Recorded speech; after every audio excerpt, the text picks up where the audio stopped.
Putusan bebas terhadap terdakwa kasus pelecehan seksual oleh Majelis Hakim Pengadilan Negeri Padang mendapat sorotan dari WCC Nurani Perempuan dan LBH Padang.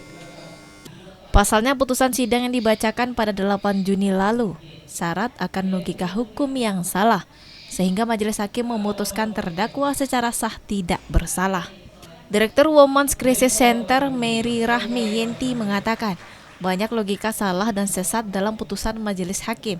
Oleh sebab itu, WCC Nurani Perempuan akan menyurati Mahkamah Agung terkait keputusan Majelis Hakim tersebut. Putusan Hakim Pengadilan Padang dinilai menjadi presiden buruk dalam penegakan hukum di tanah air. Bukan hanya itu, keputusan Hakim ini juga dikhawatirkan akan berpengaruh kepada penegakan hukum terhadap terdakwa pelecehan dan kekerasan seksual ke depannya. Bukan hanya menuntut keadilan terhadap korban, WCC Nurani Perempuan juga meminta agar Majelis Hakim juga diproses oleh Mahkamah Agung. Kita berharap memang nanti setelah mengirimkan surat ini ke Mahkamah Agung, kita berharap ini juga akan diproses, dan hasil nanti putusan kasasi pun kita berharap memang pelaku tetap dinyatakan bersalah. Karena kalaupun dari yang kita lihat ini adalah memang ada logika-logika yang salah, penafsiran-penafsiran yang salah dalam memahami undang-undang, tentu kita berharap ini tidak terjadi lagi ke depan. Jadi ketika hari ini terjadi kesalahan, kita berharap tidak lagi terjadi kesalahan yang sama di masa depan.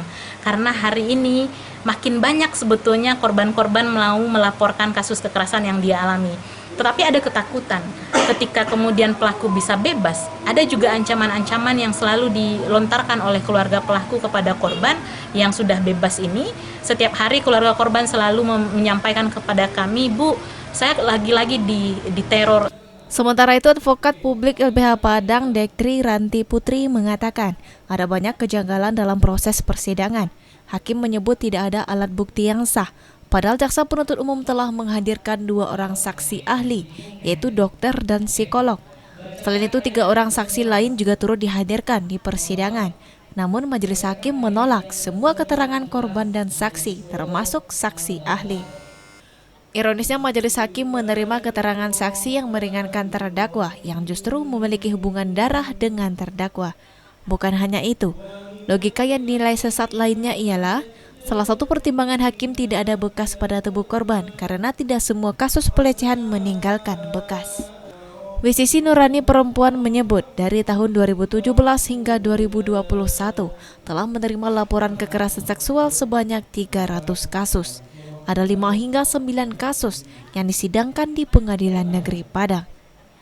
Sepanjang 5 tahun terakhir, putusan ini merupakan sejarah buruk di peradilan di Sumbar. Negara disebut mesti menghadirkan berbagai kebijakan yang berpihak kepada korban.